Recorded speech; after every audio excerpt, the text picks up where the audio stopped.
175 টাকা দেবে, এমনি 40 টাকা সব। আমি বলছি তারাও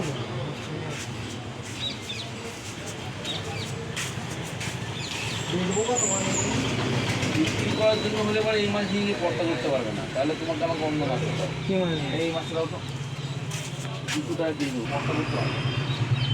এগুলো আমরা ফুলগুলোর জন্য নিয়ে আসি, ফুলগুলো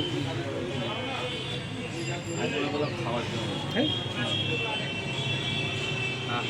এগুলো নাও, তুমি 200 টাকা কিনতে হবে। কাঁচা আছে মালটা কাঁচা নেই, বললাম ওইটাও যেরকম লাগবে এটাও সেরকম লাগবে।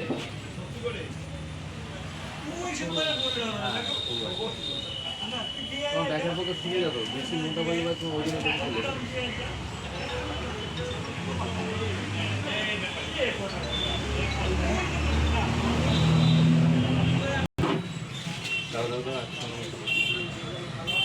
হ্যাঁ আমি তো আমাকে আন্টি বললো যে রফিক ঘুমোচ্ছে, থাক ঘুমাবো, ওকে একদম তুলবে না, যাতে 9টা-10টার সময় ঘুম থেকে উঠে খুব ভালো হয়।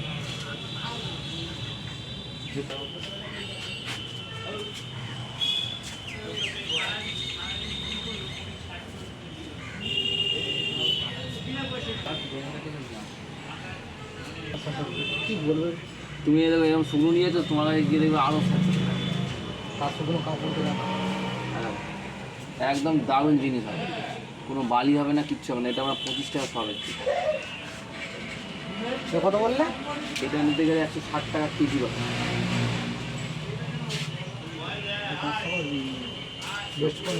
না কিচ্ছু বলো না, আমি পাইকারি করছিলাম, তুমি আমার খাতা দেখে পয়সা দাও, আর কিছু বলবো না।